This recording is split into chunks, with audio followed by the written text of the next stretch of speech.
Are you looking to up your glute gains at the gym? If so, this is the video for you. So this routine will only take about 5 minutes, and in so doing, you are mobilizing your hips, knees, and ankles. So when you're doing those compound movements at the gym, you are better able to activate and utilize the full range of motion that your body has. And you are also going to be activating and priming the correct muscles so you can get the best gains for your glutes. So come follow me for those exercises. So the first exercise I have for you is the hip car. So the hip car stands for controlled articular rotation. So basically you are mobilizing your hip in all its ranges of motion. You're doing a flexion, extension, abduction, internal rotation, external rotation. So you're doing everything to warm up those hips. So I like to do it with something for support so you can keep your hips level and stable. So hold on to the wall. When the wall is on the left side, you're gonna be working your right leg. So first, you're gonna keep your pelvis level, bring your leg up into hip flexion. Next, you're gonna go outwards, backwards, and inwards. And then you want to also go backwards, out, and back in.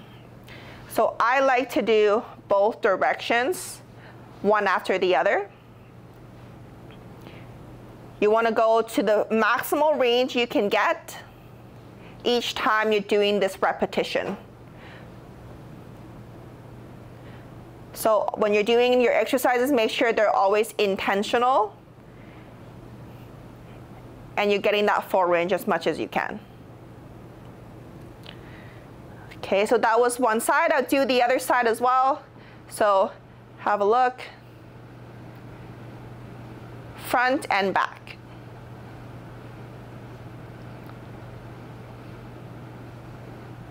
So for this exercise, try to do 2 sets of 10 so you're properly warming up those hips. So the next exercise is just a pigeon mobility exercise. For warming up, I typically like to go with more mobility drills versus stretching drills. So if you want to do a pigeon stretch, I like to do this with more a dynamic component.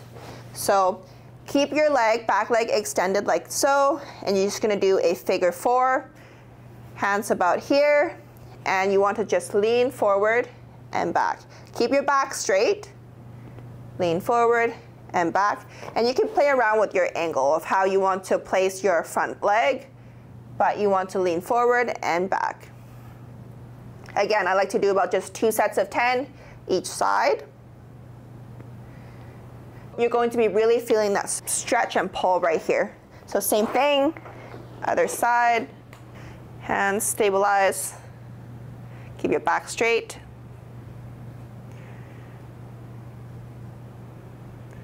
So the third exercise is an ankle mobility drill where we're working on the dorsiflexion of our ankle so it can better go into that squat or whatever leg exercise you're doing better. How to set this up is first you're gonna tie a band just below where your ankle is going to be. So you want the band to be slightly lower, so then you're gonna be pushing into that talus bone of the ankle.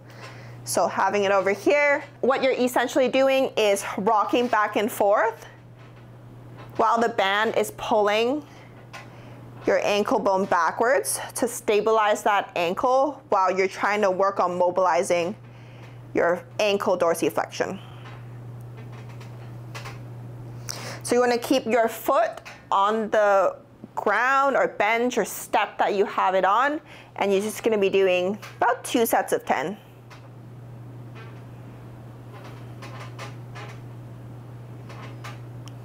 So if you don't have a band, an alternative you can do, which is going to be easier to set up, is using your hands to help to stabilize your ankle bone. So same thing, obviously a band's gonna be better, but if you don't have a band, you can always try to push down backwards and downwards, just like how the band was positioned, and you're just gonna go back and forth.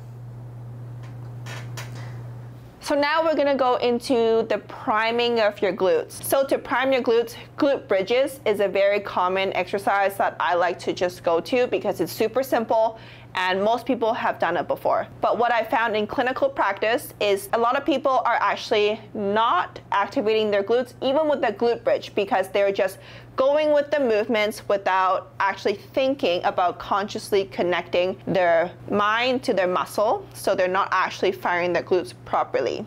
So to properly execute a glute bridge, what you want to be doing is adding the posterior pelvic tilt, just a slight one, to help to properly fire those glutes. So I'll show you what I mean. So just on your back, feet are going to be about shoulder width apart. Slight external rotation of the toes there. Hands are going to be on the side.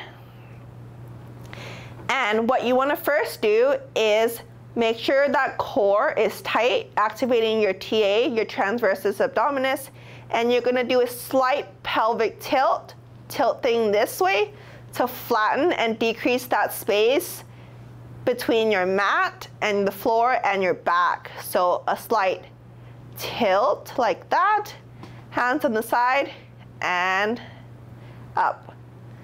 Even when you're lowering, you want to make sure you're keeping that pelvic tilt the whole time.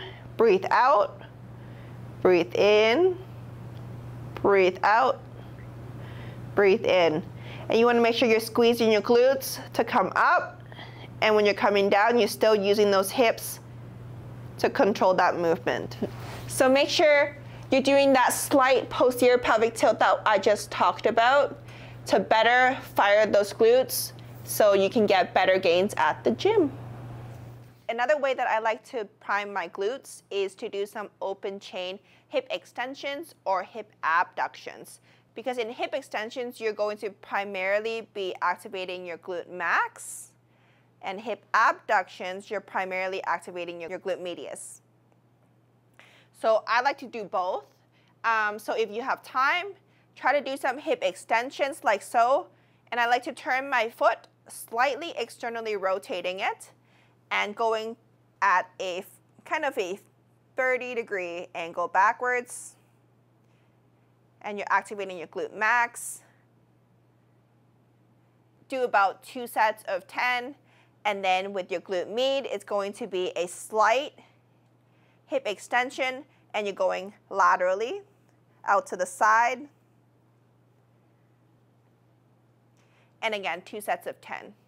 So with that whole routine, you're going to be ready for your next leg day. So if you learned anything new today, please give this video a thumbs up, a like, and please subscribe to the channel if you want more content from me in the future. And I'll see you in the next video.